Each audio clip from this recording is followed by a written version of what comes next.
Finette Part Two, dedicated to Alyssa May Fairley, from Georgia, USA. In the first part, we heard how young Yvon set out from his father's castle in search of fame and fortune. He has met a mysterious and magical young woman called Finette. They have escaped from a giant and are on their way back to the Kerver Castle belonging to Yvon's father. Yvon and Finette continued their sea journey until they arrived safely in Brittany. It was not far from the port to Kerver Castle. When they arrived at the drawbridge, Yvon looked at his bride-to-be, the brave, ingenious and enchanting Finette, and saw her in a new light. Yes, she was beautiful, but she was dressed in gypsy clothes. This was not the first impression he wanted his fiancée to give to his father. "Dear Finette," he said, "wait here for a short time. I need to go into the castle alone to borrow some of my sister's clothes for you. I really want you to arrive in the home of my parents looking like a lady." As soon as he said this, a tear appeared in Finette's eye. She held on to him and begged him not to leave her, for she was sure that he would forget her as soon as he entered the castle. This suggestion seemed preposterous, even insulting to Yvon. "Wait here," he commanded haughtily. "I will not be long."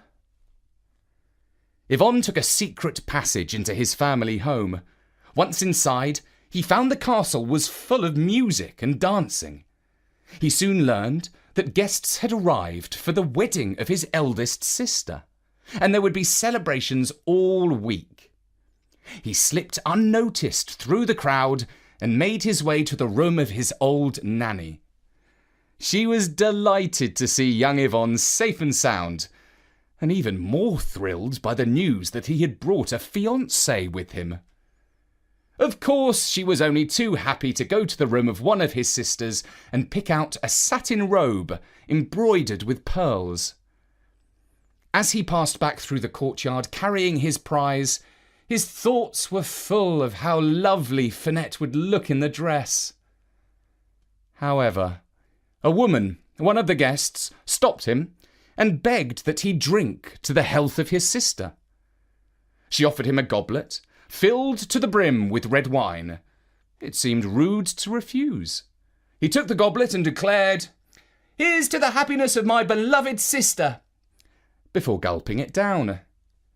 And in that instance, he forgot all about his darling Finette, for the wine was enchanted with a forgetfulness spell. Yvon joined in the merrymaking and the celebrations.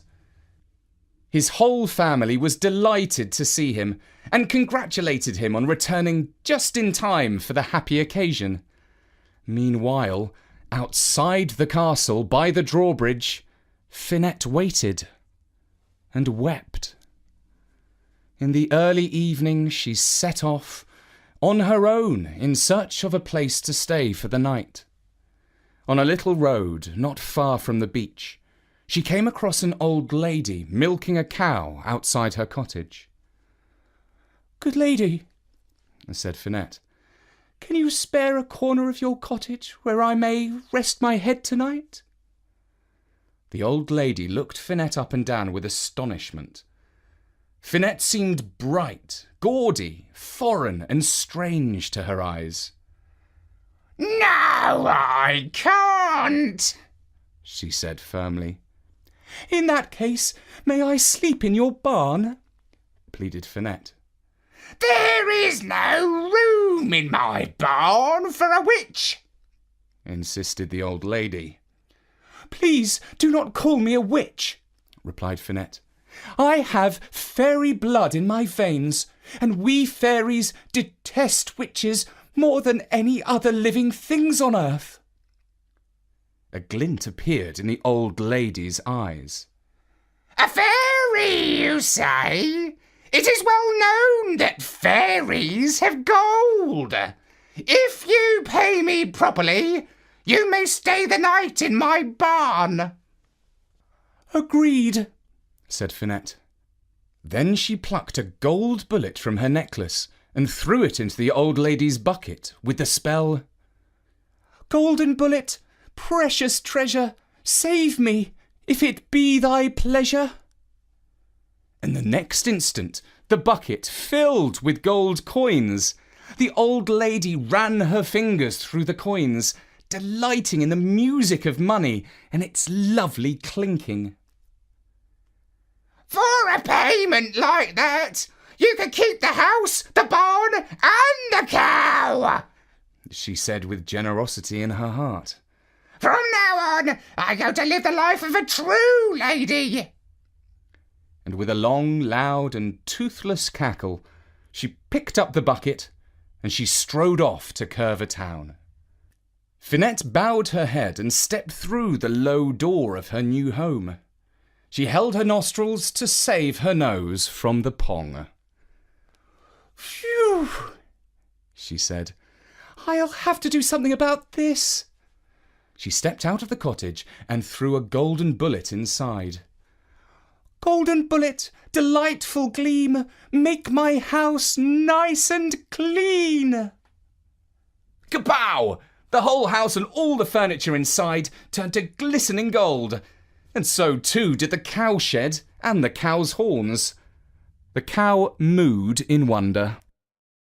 At the same time, not so very far away, Yvon and the mysterious lady stood on the tallest tower of Kerver Castle and looked out in the direction of the sea. Yvon recalled dimly that he had enjoyed some adventure involving a ship, but he could not remember fully what had happened. No doubt, he thought, it had been a dream. He sighed. "Don't you love this time of day?" he said. "See, even that old hovel on the cliff looks like it has turned to gold in the light of the sunset." "Yes," said his companion. "The walls glisten like fairy gold." "That's a romantic thought," said Yvon, "but I don't believe in magic or fairies." "I am glad to hear it," said the woman who had bewitched him. Meanwhile, the old lady soon made her way to town, where she moved into the bridal suite on the top floor of the best hotel. The next morning, she toured the shops, buying fine clothes in keeping with her new wealth and status. In the lobby of the hotel, she bumped into the steward of Kerver. The pair knew each other. A few years back, he had hit her with his riding crop after her cow had strayed into a field belonging to Kerver Castle. "Helene!" he exclaimed. "Is that really you? My, how you've changed! Tell me how you came by such fair and well-deserved fortune." The old lady spilled out the whole story. The steward listened to her with a grave expression on his face. "Do not repeat this to anyone, for less kindly souls than I would accuse you of black magic or some crime." As soon as he left the hotel, he climbed up on his white horse and rode straight to the place of the old woman's house. He found Finette on a golden stool outside the golden walls of her house, arranging some meadow flowers in a golden vase. He sprang from his horse and went down on one knee. "Good lady, I am the steward of Kerver, no less, and I have come all this way with an offer to marry you." Finette looked him up and down. "Marry you? How do I know you'll be any good as a husband? You look like you've never done a day's work in your life." "My shoulders are good and strong," claimed the steward. "Well, make yourself useful," said Finette. "You see that rock of gold? Pick it up, take it inside my house, and put it down by the fireplace." "With pleasure, my fair lady," said the steward. But when he stopped to pick up the rock of gold, it was too heavy for him to lift. And when he tried to take his hands away, they stuck fast to the rock. Only then did the rock become lighter and lighter, but he did not lift it. It lifted him, and he rose off the ground and up into the air. He floated all the way back to Kerver Castle, where he dropped straight down into the moat with a splash. Back in town, the old lady was unable to keep her story to herself, and soon a penniless young soldier learned about Finette and her wealth. Early the next morning, he arrived on foot at her golden cottage, where he found Finette sweeping up the gold dust on her patio. "Good fair lady, with your eyes so blue, you have won my heart. It is love at first sight. Will you marry me this evening?" he asked. "No," she said. "Why should I?" "Because if you don't," he said with his hand on the hilt of his sword, "I'll drag you by your hair into town, where they will burn you as a witch for all your evil magic." He was walking towards Finette in a menacing way, when he felt something warm and soft nudge him in the back. He turned around and saw that it was a golden-horned cow who was pressing him with her large nose. "Be off with you!" he exclaimed, but the cow stood up on her hind legs and, taking the soldier with her front legs, began to dance. When he tried to free himself, he was unable, and he had to trot the two-step with the cow all day long until she released him at sunset. After that, he was less keen on marrying Finette. The next day, a man in a white wig paid a visit to Finette's gold cottage. He brought with him a parchment, which he commanded her to sign. "I cannot read," confessed Finette. "Tell me what it says and I will make my X where you suggest." "It is a contract of marriage," said the lawyer. "You are a fortunate lady, because if you marry me, you do not have to grow tired of seeing me every day. I am happy for us to live apart. Is that not the perfect marriage? The very definition of happiness? No quarrels, no irritations, just a legally binding contract." "I see what you're saying," agreed Finette. "But first, will you be so kind as to close the door, for I'm feeling a draught?" He obliged, but as soon as he reached the door, a blast of wind from the fireplace propelled him up into the air like a cannonball and flung him all the way back to Kerver, where he landed in a soft pile of horse manure. While these gallant suitors were paying their compliments to Finette, the celebrations continued at Kerver Castle. The day of the ceremony arrived. The castle's chapel was too small to fit all the wedding guests in pews. That did not matter, because Kerver Town had a most beautiful church. A white coach, pulled by 6 white horses, left the castle with Yvonne's sister and her father, Baron Kerver. Where the road passed near the sea, the horses came to a halt. They refused to take another step. The coachman and the soldiers coaxed and shouted and hit the horses with whips, but they refused to budge. The bride shed tears, for she could hear the church bells ringing, and she imagined the guests and the groom anxiously waiting for her. Eventually the steward, who was riding along behind the coach, said, "Sir, over that hill lives a woman who performs magic. She can help you, if she wishes, or is made to wish it." A young soldier, one of the guards, was sent to fetch the wicked woman. Some time later, he returned with Finette and her cow. "Sir," reported the soldier to the commander of the guard, "the woman insists that we must hitch her cow to the coach, and it will pull the baron and the bride-to-be to the church. I know how it looks, sir, but I can vouch that I have seen this cow do things no ordinary cow can do, sir.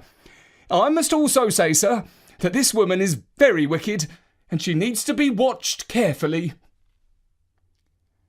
The soldiers hitched the cow to the coach, and with a loud moo, she set off down the road. The white coach trundled behind. It was hardly the most conventional way for a bride to arrive at her wedding, but she was happy to arrive at the church before her future husband gave up hope of ever seeing her again. She was married and she and all the guests returned to Kerver Castle. Yvonne's sister and her new husband travelled in the white coach pulled by the remarkable cow, and the Baron rode on his finest horse. On the way back, they passed by the spot where the horses had refused to budge. Finette was waiting by the road under close guard by 3 soldiers. The Baron called out, "Young woman, what is your name?" "Finette, sir," she replied. "Well, Finette, you have saved my daughter's wedding day. Come to the castle for tonight's celebration. I'll make sure a place is kept for you at the top table." And so it was. That, the very same evening, Finette laid eyes once again on her beloved Yvonne. But he was next to a woman with blonde hair, the woman who had bewitched him with magic. Finette sat opposite the couple. She looked directly at Yvonne. He looked back at her, wondering if he had seen this brightly dressed woman before. His companion gave him a nudge, and he refilled her glass. Finette was not quite sure if she was more furious with Yvonne or the enchantress. Eventually, she took the last golden bullet from her necklace and tossed it across the table so that it landed with a plop in Yvonne's goblet of wine. She said the words, "Golden bullet, the last of my charms, bring my man back to my arms." Yvonne raised the goblet to his lips. The woman sitting next to him realised what was happening and tried to seize the cup away from him. Wine spilt on the table and onto her lap. "Ah!" she cried, because it was too late. Some drops of the liquid had reached his tongue. Memories were coming back to him. He said one word, "Finette?" And the blonde woman began to grow wings, feathers, and claws. With a loud "Caw!" she flew up to the rafters of the dining hall before swooping out through a window. And the very next day, Finette and Yvonne were quietly married in the ancient chapel of Kerver Castle and lived happily ever after. And I'm delighted to dedicate this story to Alyssa May Fairley from Georgia, USA, who turns 5 at the end of February. Her mum tells me that she really enjoys the Katie the Witch and the Bertie stories, but also listens to other stories like the Nutcracker. Alyssa May, I hope you enjoyed Finette and had a truly lovely birthday.